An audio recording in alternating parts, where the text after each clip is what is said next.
let's continue the series.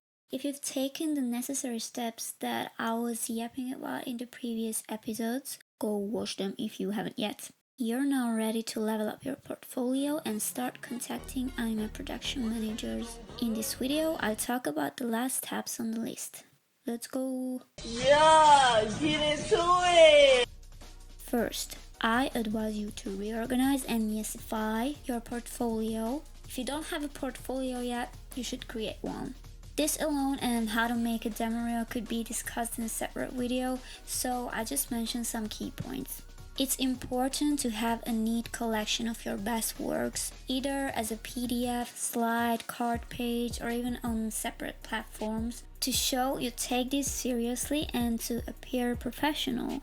I have a drive folder where I have a slide of my art that I consider good and one of my background works plus my animation reel. Whenever I communicate with a potential client or a production assistant, I send them the link to this folder. It's private because it contains some works that must not be published yet. I might make a separate card where I'll upload art that I can publish to have a nice little aesthetic page for my works. When you're creating your portfolio, be picky. Add only the good stuff. If you don't have a lot of art to show yet, that's fine. It's also okay if you don't have experience. Just show you mean this. Being organized and having a pro approach says a lot. People you work with will take you more seriously and will see you're locked in and that you actually want to do it. I've reorganized my portfolio multiple times since I graduated and started to work in the industry. I took out the unnecessary stuff and added better works as I improved. You should revisit and reorganize your portfolio at least once a year. Improvement is inevitable if you keep working on your craft, especially if you get some pro work, which you'll do if you implement the steps I yap about in my videos. Making a reel is important as well, even if it's just 1 minute long, even if it's just 30 seconds long. This also shows your intention. Personally, I edited multiple cuts. I can't believe this, bruh. Personally, I edited multiple cuts from my reel to the beat of the song I chose. The music heavily affects the mood of your reel, so the song you choose matters. The song and your animations being in harmony will level your reel up. Another thing worth doing is editing your bio on Twitter. It should state that you're an animator. You can even specify that you make Elo or Nigan or both. Add what languages you speak. You can note that you're studying Japanese or use a translator for communication. It's important to add how you can get contacted. The platform they use for communication depends on the PA and the studio. Some use Twitter, some prefer email, some use even Discord. I am not saying you have to keep your Twitter account absolutely organized, neat, aesthetic, and sparkly, but please don't make it look like chaos. I mean, I've seen some popular animators having accounts like that and there's nothing wrong with it, but I assume you're new to this and you're not established in the industry yet, so it's worth keeping your account somewhat clean in my opinion. I like to use my personal account for retweeting and talking about non-art stuff. The next step is to find production managers. Type this word into the search bar and start following accounts. If the production assistants don't have a big follower count and their account is somewhat active, they might follow you back. I hope I don't have to tell you this, but you have to post your work even if you don't like doing so. If you have a banger animation and it gets traction, there's a chance a PA will contact you first. I have heard lots of stories like that. However, if you're like me and you just can't sit straight, just start contacting PAs. Deadass. If you have some nice material, even if you feel like it's not enough yet, it's worth giving a try. That's what I did. And I got work which I am still shocked about up to this day. Anyway, if you've completed the holy checklist, it's time to take the scariest step. I mean, many animators are introverted as hell and kinda awkward. There are some giga chats out there, but what are the statistics? Be for real. And you have to do it in Japanese. Shista. Buraza. Okay.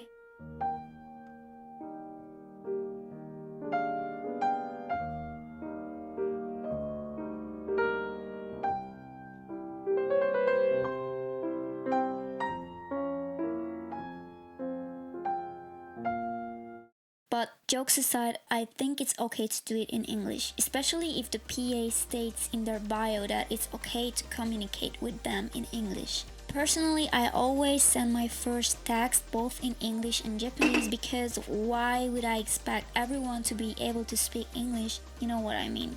I would also like to be respectful and show that I put some effort into writing this little letter as well. I'm not like, "Oi, give me work right now." 何してんのよお前おい黒ひげお前は世界のうちのバカをバカじゃねえよクソチョッパのボス野郎が流域挽回チョッパードクター変態何これ I call this message I send out to PAs a mini letter. It contains who I am, where I'm from, that I'm looking for work, and the titles of some of the projects I've participated in so far. And some phrases such as, I apologize for the sad message, thank you for taking the time to read my message and for taking a look at my portfolio, I'm looking forward to hearing from you, and so on. Please be polite and respectful, especially because you will work with a Japanese person.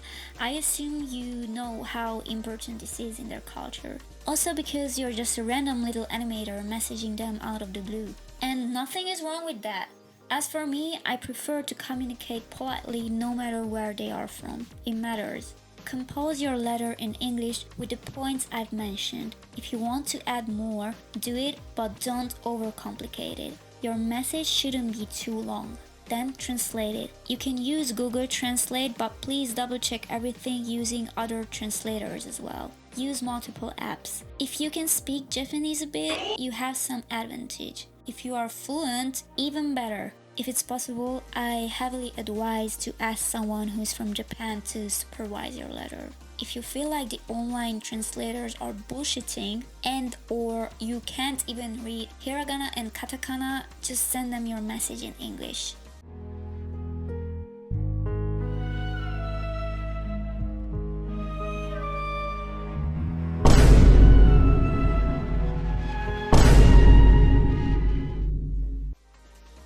Ever since I've been working in the industry, no matter if I was active or I was in hiatus, one of the hardest pills for me to swallow was how important networking and collecting data is. I absolutely hated the fact that very often connections matter more than hard work. I am not saying that this is true for the anime industry as well, but connections are still very important. And I used to be very hesitant and awkward about this. You have to put yourself out there even if you're introverted. You have to build some kind of platform from scratch and you have to talk to people. Interact with them in comment sections of videos, interact on Twitter, follow people, join Discord servers, collect data. I didn't know a bunch of insane info about the industry until I didn't talk to some people who are on my own fucking server, bro. Some of them are on bigger animation servers with people who are known in the industry. They even know some drama and shit. Crazy tea. I mean, that's not important, but the tea is crazy. Like, I was flabbergasted, bruv. Take this little advice from someone who used to hate to network. Do I do it every day? Hell no. And I don't like to admit this because for some reason my brain sometimes gives a negative connotation to the word networking, but when I take some time to do it, it's actually useful. I don't know why it does that though. Maybe because it seems dry or like a task that involves approaching people and I don't want to annoy them or ask for help. Or it reminds me of the fact that sometimes people who have connections but zero skills and work ethic get hired instead of actual competent people. But you know what? From now on, let's divide this type of networking from what I just mentioned. It's different. If you've had similar thoughts or feelings or experiences about it, just draw a line. This type of networking is our type of networking.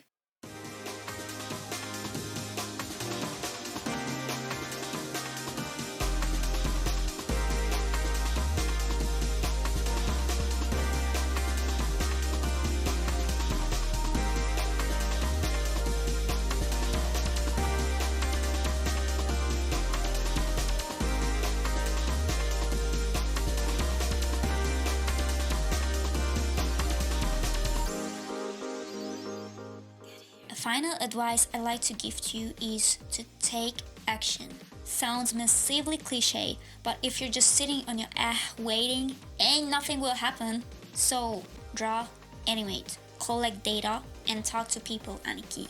I hope you found this video helpful. If you have any questions, ask them in the comment section. Remember, you're learning and collecting data. Or just add your opinion. I take constructive criticism too. I appreciate interaction with my videos. Please subscribe. Thank you for watching. You better drink enough water. Bye. Love and peace.